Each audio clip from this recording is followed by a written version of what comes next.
Hindi pa naman siya nakadecide kung magtatago eh. Nagbiro si Senator Ping Lacson sa media na kung gusto raw ni Bato de la Rosa, tutulungan pa daw niya itong magtago. Matatanda ang si Lacson mismo ay naging fugitive from the law from 2010 up to 2011 due to murder charges na kalaunan ay na-dismiss. Panoorin ang pahayag ni Lacson tungkol sa kaso ni Bato sa media. Kung mag-decide siya magtago, tuturuan ko siya kung paano magtago. Joke lang. Anyway, that's on the law enforcement authorities to look for him. It's his choice. Ang problema niya, kasi in my case, kasi local courts, applicable yung Tulyao versus Miranda. And in essence, sinasabi doon, even if the respondent is not under jurisdiction, legal jurisdiction of the courts, pwede pa rin mag-file ng mga pleadings.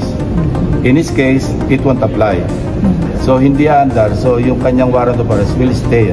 Probably pwedeng ma-archive, but nandun yun. In my case, while I was on nilang, nakapag-file ako ng mga pleadings which led to the dismissal of the case that I was facing at the time. Pero sir, hindi nila pwedeng i-apply yung ginawa doon sa kay dating Pangulong Duterte? I don't know. That's for the executive department to contend with. Pero pwede ba niyang gamitin sanctuary yung Senate para makaiwas sa arrest? Limited kasi yung Constitution is very clear on the matter.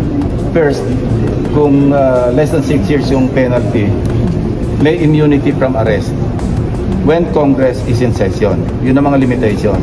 Kaya kung hindi in session ng Congress, hindi ma-avail yung immunity from arrest.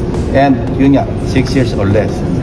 But we in the majority, support the pronouncement of the Senate President as long as he is in the Senate premises, at least man lang yung courtesy na wag gawin dito yung arrest.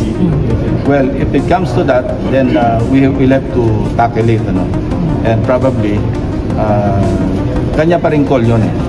But he can stay in the Senate premises forever kasi something has to give way then, and yung Constitution being the fundamental law of the land will prevail kasi very clear naman doon eh na hindi lahat ng offenses, alleged offenses, hindi lahat ng crimes covered ng immunity from arrest.